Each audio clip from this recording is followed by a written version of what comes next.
La fiancée du geôlier. Partie 1. Celle qu'on ne doit pas épouser.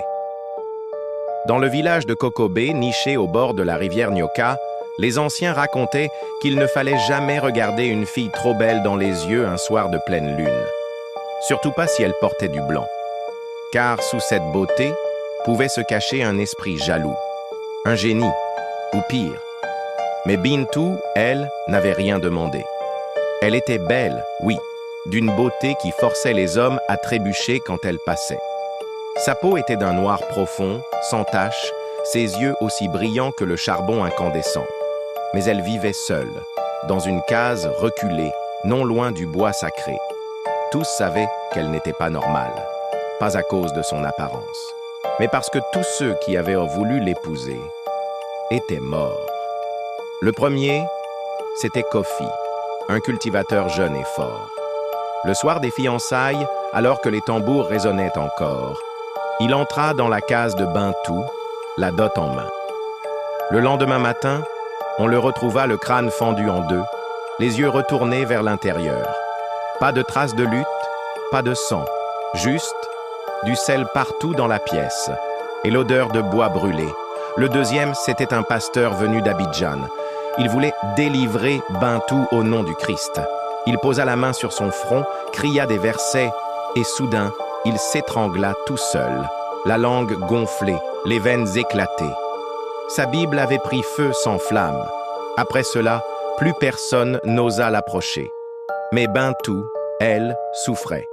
Chaque nuit, elle entendait une voix, grave, lente, sensuelle. « Je suis à toi, Bintou. Tu es ma fiancée éternelle.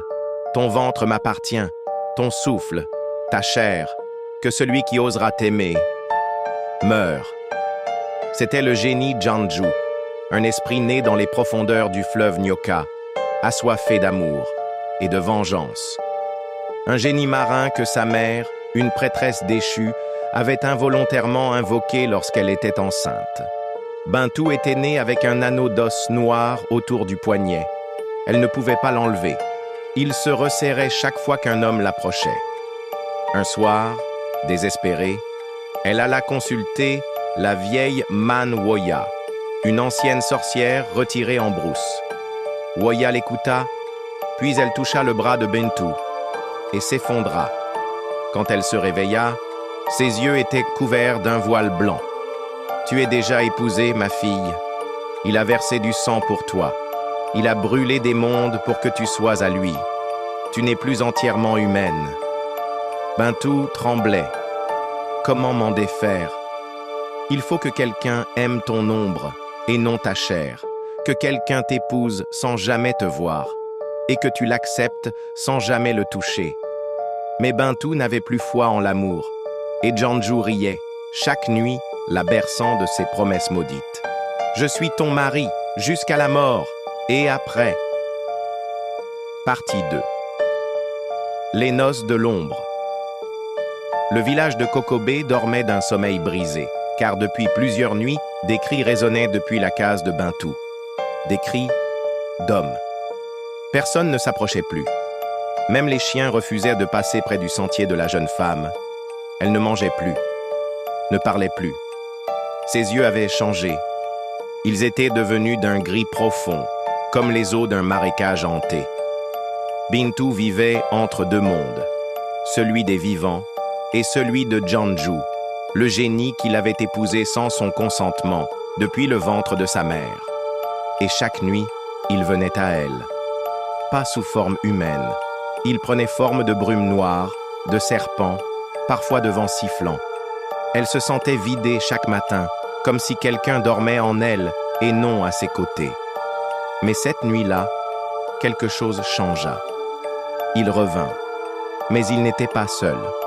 Janju se manifesta sous sa forme véritable, un corps fait d'algues, de coquillages ensanglantés et d'yeux humains greffés à sa peau.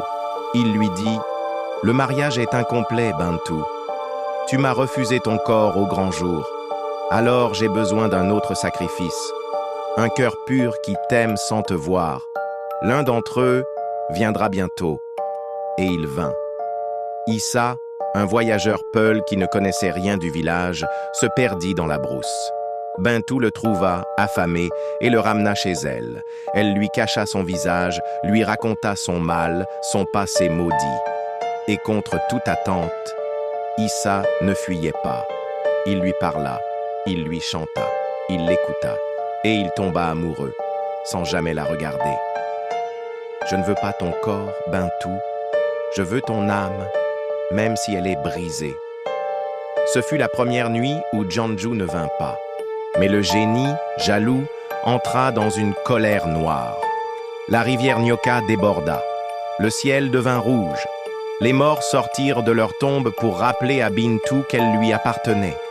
Une marée d'esprits envahit le village, guidée par une seule voix. « Tu es à moi! Moi seul ai souffert pour toi! Tu oses me trahir ?» Alors, Bintou prit une décision. Elle ouvrit la jarre rouge, que sa mère avait cachée avant sa mort, un contenant interdit, renfermant l'os de Janju, volé aux profondeurs du monde invisible. Elle traça un cercle de cendres, s'y enferma avec Issa et entonna l'ancien chant de divorce, interdit dans toutes les traditions. « Ombre de l'eau, je te rends ton anneau. Chair de ma chair, retourne au fond des eaux. » Le sol s'ouvrit. Janju hurla. Issa saigna des oreilles. Bintou saignait du ventre. L'air devint cendre, mais le cercle tint bon, et le génie fut arraché d'elle. Elle perdit connaissance et dormit 3 jours. Quand elle se réveilla, Issa n'était plus là. Juste un petit bol en bois, rempli d'eau claire. Et une note: « Je n'étais qu'un esprit de passage, mais je t'aimais assez pour te libérer. Tu es libre, Bintou, enfin. » Depuis ce jour, plus aucun homme ne mourut pour elle. Mais elle ne s'est jamais mariée. Elle vit seule à Kokobé, désormais respectée comme une gardienne du monde invisible. Et certains soirs, on la voit, au bord de la rivière, chanter. Mais pas pour pleurer, pour remercier. N'oublie pas de t'abonner, like et commente pour plus de vidéos.